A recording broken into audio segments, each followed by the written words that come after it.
Bismillahirrahmanirrahim. Assalamualaikum warahmatullahi wabarakatuh. Waalaikumsalam.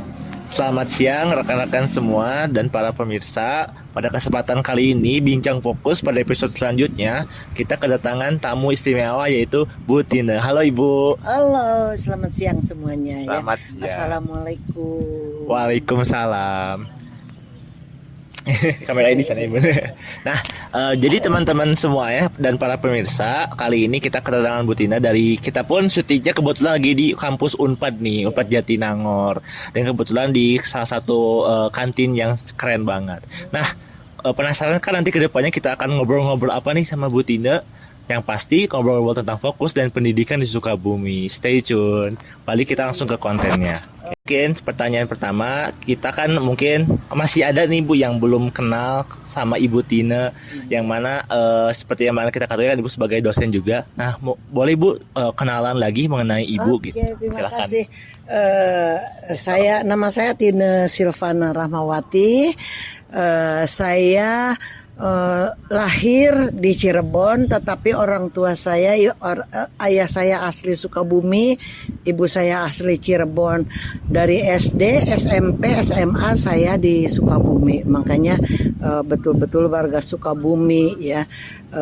SD-nya SD Gunung Parang, SMP-nya SMP Negeri 1, dan SMA-nya saya memilih Semea karena pada saat itu orang tua saya, buat apa perempuan sekolah tinggi-tinggi, kalau lulusan Semea kan bisa kerja gitu.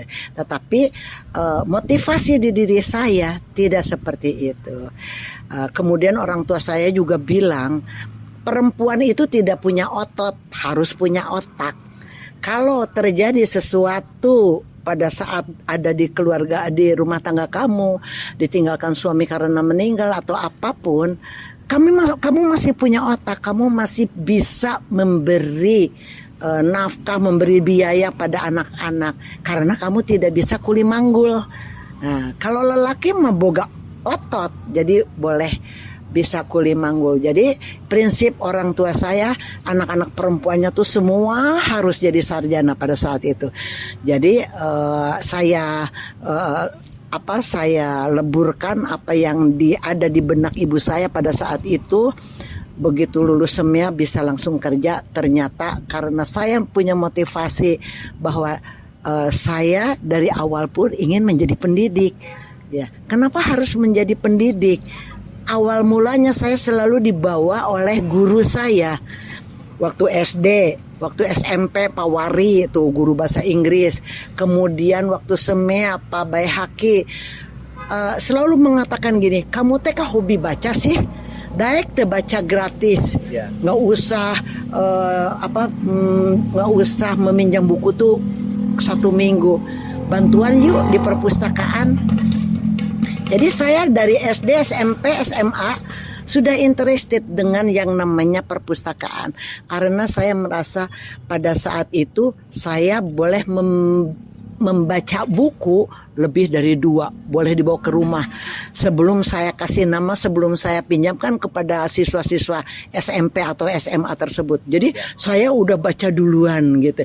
Jadi sebetulnya dari awal juga yang ada di benak saya, bagaimana saya bisa menjadi seorang pendidik, karena tujuan utamanya, dan itu nothing tulus ya, bahwa kalau kita mensiarkan ilmu itu adalah sebagian dari ibadah kita gitu kan.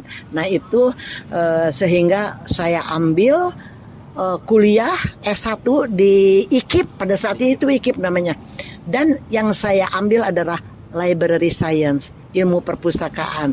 Dan pada saat itu seorang Profesor Kustejo namanya, kepala rumah sakit Halmahera, mengatakan, karena saya dioperasi, kok ilmu yang kamu ambil itu tuh ilmu yang langka. Masa depannya itu sangat menentukan karena tidak banyak saingan. Dan kalau kamu tetap mengambil itu, terus terang kamu akan mengetahui berbagai ilmu pengetahuan, karena nanti kamu yang harus memberikan informasi kepada orang-orang tentang pengetahuan tersebut. Pada saat itu kan saya masih baru mau masuk gitu. Ternyata betul, dan ternyata ya kalau orang awam sih mengatakan kenapa sih ngambil jurusan perpustakaan? Gampang. UTS-nya juga tinggal kumpulkan buku tendang mana anu pangjauhna bere nilai A. Oh, mangga silahkan. Itu adalah pemikiran orang-orang yang apa istilahnya tuh yang primitif, yang taunya bahwa perpustakaan itu hanya meminjamkan buku gitu ya. Dengan saya waktu lulus S1 juga senang menerima tantangan.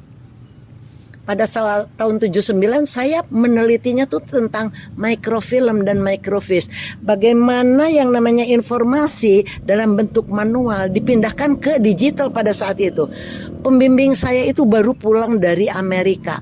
Hanya dia di Indonesia satu-satunya yang mendalami tentang microfilm dan microfiche. Saya penelitiannya di PDI LIPI Jakarta yang di Gatot Subroto itu, dekat Bundar. Nah, akhirnya begitu saya lulus dari situ, nah kejadiannya kenapa saya harus jadi dosen di sini? Ceritanya tahun 80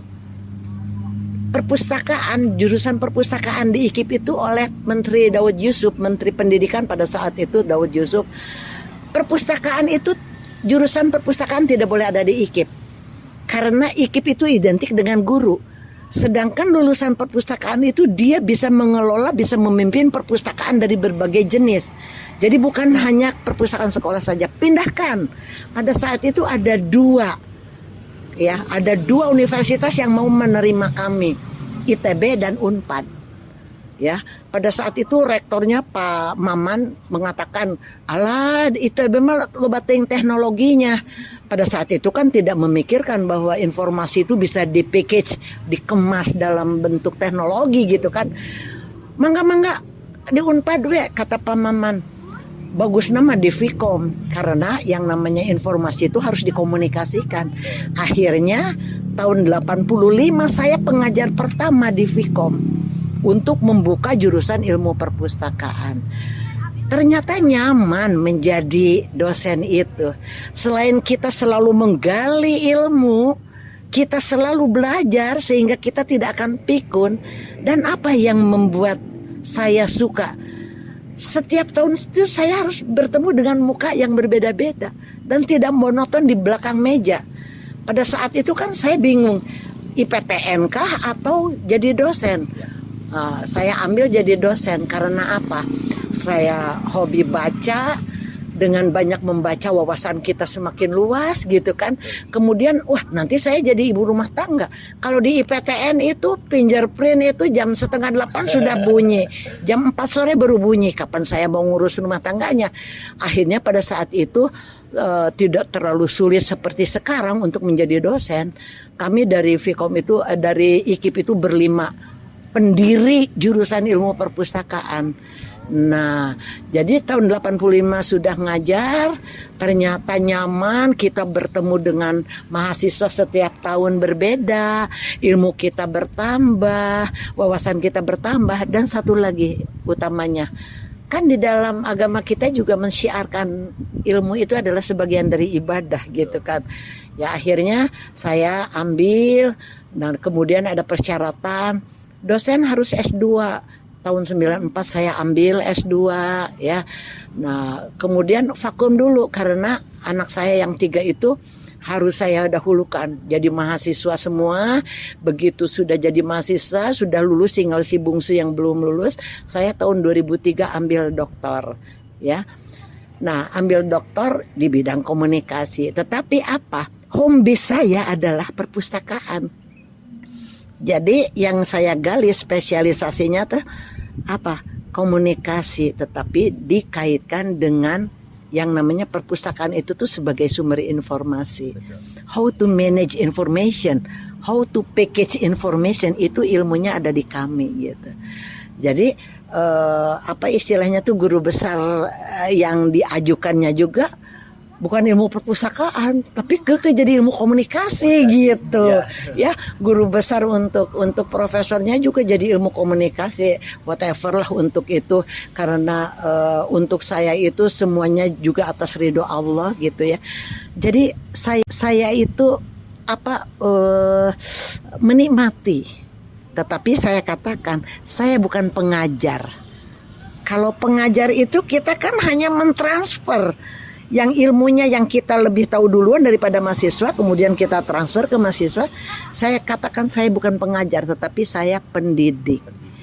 Jadi di mana dari mulai attitude mahasiswa, etika mahasiswa gitu kan, saya akan perbaiki. Tetapi saya selalu katakan kepada dosen-dosen muda, kamu harus memilah. Attitude dia harus diperbaiki, tetapi kalau dia harus dapat nilai A, tetap berikan. Tidak ada karena anak itu selalu mengganggu pada saat kuliah, anak itu saya tidak suka karena attitude-nya. Tidak bisa, karena dapat nilai A itu adalah perjuangan dia untuk menjadi mahasiswa. Di mana-mana kan budak Bangor mah kreatif ya kan, daripada anu cicingen gitu. Nah itu. Jadi terus terang saya tuh menikmati menjadi pendidik ya kan, karena kita itu banyak sekali program yang harus dilakukan. Selain saya masuk kelas, mentransfer ilmu, saya harus penelitian, saya harus membuat buku. Alhamdulillah 23 buku saya sudah terbit, 23 buku yang selalu digunakan oleh mahasiswa saya. Dan apa? Penelitian dari Sabang sampai Merauke saya tahu itu karena uang penelitian. Belum tentu saya bisa ke Flores Timur, belum tentu saya bisa ke Pulau Bintan dan sebagainya. Kalau dengan uang sendiri rada mikir atuh, pegawai negeri uangnya kecil. Karena dana penelitian sehingga saya tahu Maluku Tengah, Maluku Utara, Flores Timur, semua karena penelitian.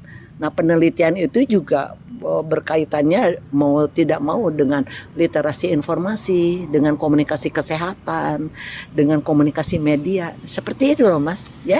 Itu yang kenapa kalau kalian tanya kenapa saya senang jadi pendidik. Ya siap. Oke. Langsung lanjut pertanyaan yang ini, yang kedua. Nah lanjut ya, langsung aja dilihat tuh ke kamera. Oke, baik Bun. Yang pertanyaan yang kedua yaitu apa yang Bunda ketahui tentang fokus dan apa yang didapatkan di fokus ya Bun? Oh iya, ini kita menitik beratkan kepada fokus ya. Saya selalu men-share di grup fokus gitu ya. Fokus itu dibentuk ya memang awal mulanya untuk supaya tali silaturahmi kita itu tidak lepas ya kan. Kemudian kita sama-sama dari Sukabumi. Sebetulnya itu berbagai ini loh, berbagai sekolah, bukan hanya dari sekolah. Ada yang dari MY, ada yang dari SMA negeri dan lain sebagainya gitu kan. Tetapi kita mengatakan bahwa ingin memperlihatkan juga kepada orang lain bahwa orang Sukabumi itu memang pinter-pinter dari dulu, terkenal, apalagi orang Jampang. Ya saya dari Jampang Surada, dari Jampang Kulon. Dari dulu kan terkenal Pak Edi Jajang Jaya Atmaja zaman dulu udah jadi wali kota Jakarta orang Jampang Kulon. Ya, Yudi Latif sekarang yang jadi wakil rektor Paramadina eta teh orang Jampang Kulon. Orang Cikangkung. Coba kebayang. Dan saya juga katakan bahwasanya dengan fokus ini terus terang kita tuh share informasi ya kan, apa yang belum kita ketahui kita dapatkan dari yang lain. Kemudian yang kedua, program fokus itu memang dari awal Pak Amar, Ibu Irma, Ibu Lucy, kemudian Ibu Nur gitu ya, punya cita-cita bagaimana ingin memajukan anak-anak Sukabumi yang sedang kuliah di Bandung gitu kan, utamanya di Bandung. Sebetulnya fokus Jakarta sudah lebih dulu ada, tetapi ini fokus Bandung kita interestednya untuk apa? Ingin membantu anak-anak Sukabumi yang mereka ingin menjadi mahasiswa, terutama yang program bidik misi ya. Pada saat itu dengan Pak Oping kita wawancara dari Fakultas Ilmu Komunikasi, ada juga yang dari FISIP dan sebagainya wawancara. Jadi sebetulnya program fokus itu betul-betul sangat mulia, ingin mengentaskan anak bangsa, terutama yang dari Sukabumi, karena kita merasa kita tuh anak Sukabumi. Ya, masa anak-anak kita itu tidak kita entaskan gitu ya. Jadi sampai sekarang kan ada yang sudah lulus dari UPI, ya kan, ada dari ITB, dari Unpad juga ada. Itu cuman maaf saja, saya itu belum konsentrasi penuh. Insya Allah nanti mungkin kalau sudah pensiun saya bisa ikut membina viewer gitu ya. Tapi karena saya tahu, kalian kan lihat sendiri, dosen kalian juga kayaknya waktu sehari itu kurang. Harusnya 32 jam, jangan 24 jam.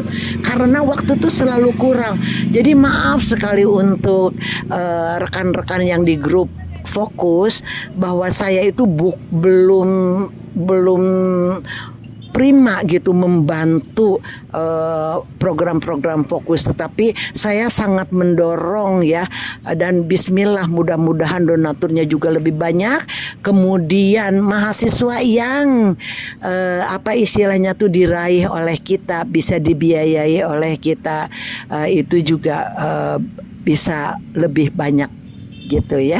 Jadi ajang silaturahmi, kemudian mengentaskan anak-anak Sukabumi yang mereka masih punya keinginan meraih pendidikan setinggi mungkin. Jadi saya juga meminta kepada kalian, jangan hanya cukup di S1. Kami tunggu kalian ada di S2 gitu kan. Kami tunggu juga kalian ada di S3. Kalau misalkan Fokus harus berbagi, dititik beratkan untuk anak S1 dulu, kalian bisa mencari beasiswa yang tadi Bunda katakan.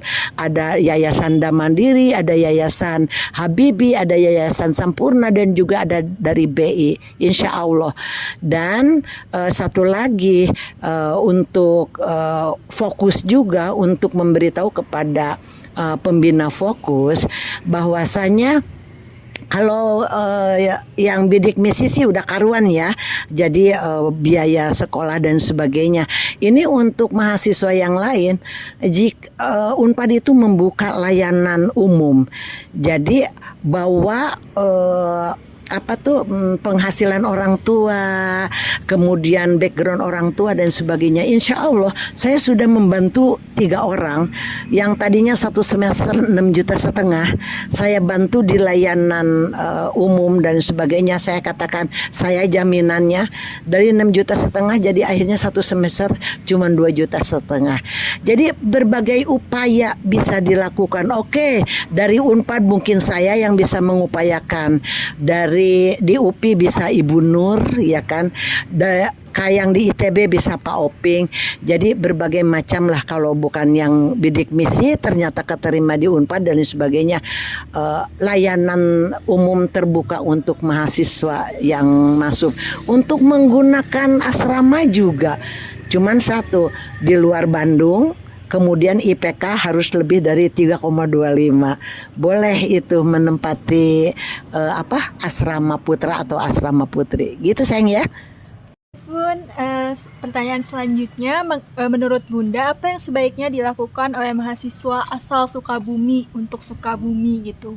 Dan mungkin juga ada kesan dan pesannya Bun untuk mahasiswa Sukabumi yang sekarang lagi kuliah. Oke, yuk. Gini, dari dulu itu pemerintahan itu selalu punya prinsip bahwa yang mengelola itu harus putra daerah. Bagaimanapun putra daerah itu dia sangat memahami karakter dari orang-orang di dalamnya, ya kan? Dari karakter, dari watak, dari kebiasaan gini.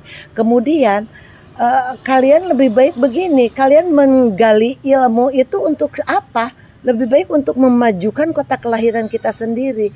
Betapa bangganya orang-orang Sukabumi dikelola oleh anak-anak mahasiswa yang lulusan dari universitas ternama gitu kan.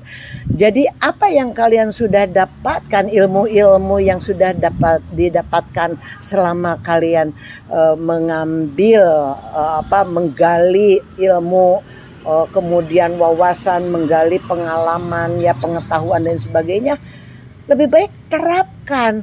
supaya kota kita itu ada maju. Jangan nanti orang Solo menduduki kota Sukabumi. Iya. Jadi kepala dinasnya dari sekarang seperti sekarang wali kota. Aslinya makan orang Jakarta, orang Bekasi, orang mana? Kenapa enggak orang Sukabumi? Jadi untuk mahasiswa-mahasiswa yang sedang menggali ilmu, begitu selesai Anda jangan ngapak kemana-mana, jangan kabur kemana-mana. Majukan kota kelahiran Anda sendiri, gitu ya. Dari mulai organisasi atau korporasi yang terkecil sampai kepada korporasi atau lembaga yang terbesar. Betapa bangganya, oh iya teh bener asli budak Sukabumi. Oh lulusan ti mana? Oh lulusan ti Unpad. Oh lulusan ti UPI, lulusan ti ITB. Oh neng dokter ti mana? Di Sukabumi. Di Sukabumi sekarang banyak rumah sakit di sana. Kenapa kita harus mencari rumah sakit yang bukan di kota kelahiran kita sendiri?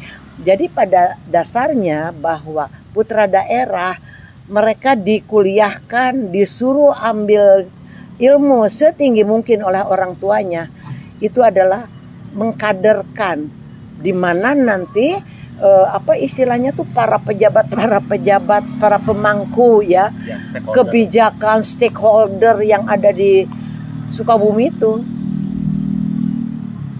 suatu saat kalian yang akan menggantikannya. Dan satu, Anda perhatikan baik staf keahlian presiden sampai staf keahlian gubernur dan sebagainya. Sekarang kenapa rektor, dekan, kenapa sekarang carinya yang muda?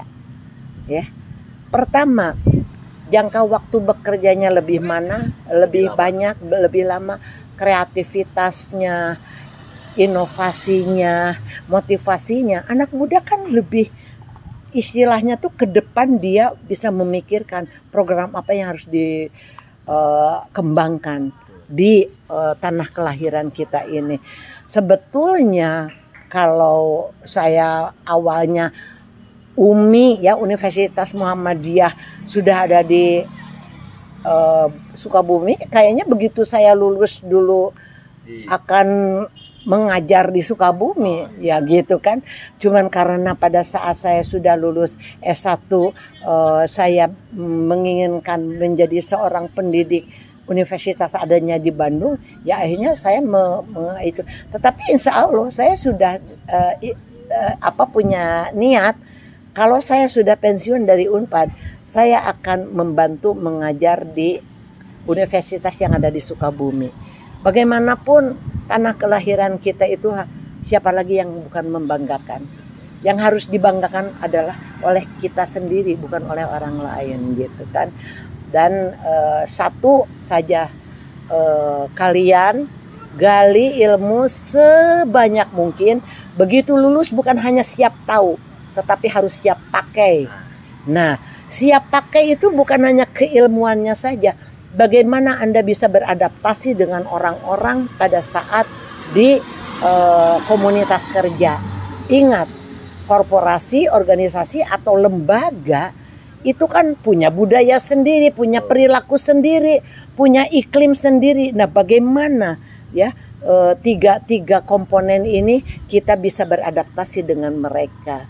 Makanya selalu putra daerah yang memimpin. Unpad aja bukan seperti ITB. ITB dari mulai berdiri itu sudah berbagai macam ragam budaya ada di sana. Tetapi Unpad kan pas namanya juga Universitas Pajajaran Prabu Siliwangi. Mana orang Sunda Bungkul, cuman kemarin aja Prof Tri dari Jawa Kaselip ya, Kaselip, dan itu banyak sekali orang-orang di atas sangat menyesal karena tidak apa istilahnya tuh fokus. Tidak fokus. Nah, jadi makanya aduh Pak siapa namanya teh? Pendiri-pendiri fokus baik di Jakarta maupun di Bandung, kok mencari namanya itu tepat banget. Jadi dalam kegiatan apapun yang diutamakannya adalah harus fokus. Jadi anak-anakku tercinta yang sedang menggali ilmu ya, baik yang Unpad, baik yang UPI, ITB, fokuslah gitu kan. Kemudian bagaimana mengaplikasinya. Dan satu lagi, sekarang itu kita sudah dibiasakan entrepreneur. bagaimana entrepreneurship Anda bisa maju, bagaimana leadership Anda juga bisa maju.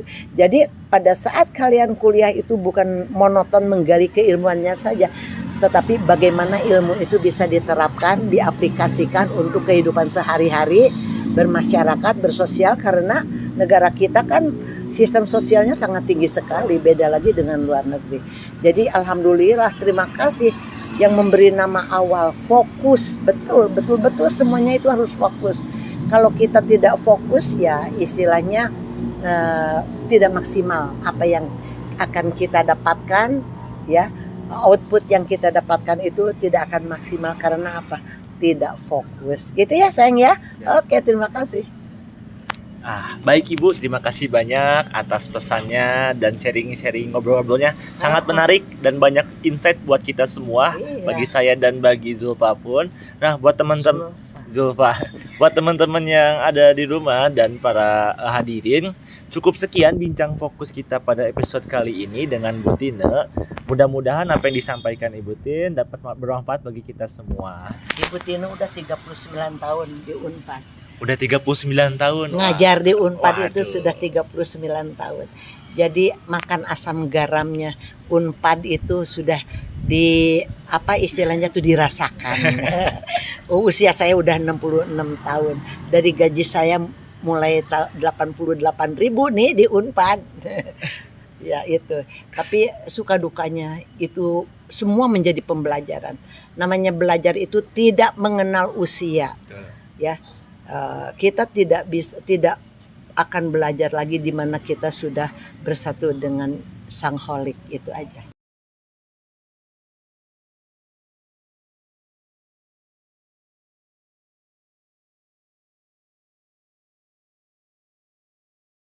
Ya, Betul, terima kasih karena sejatinya adalah guru terbaik adalah pengalaman. ya betul.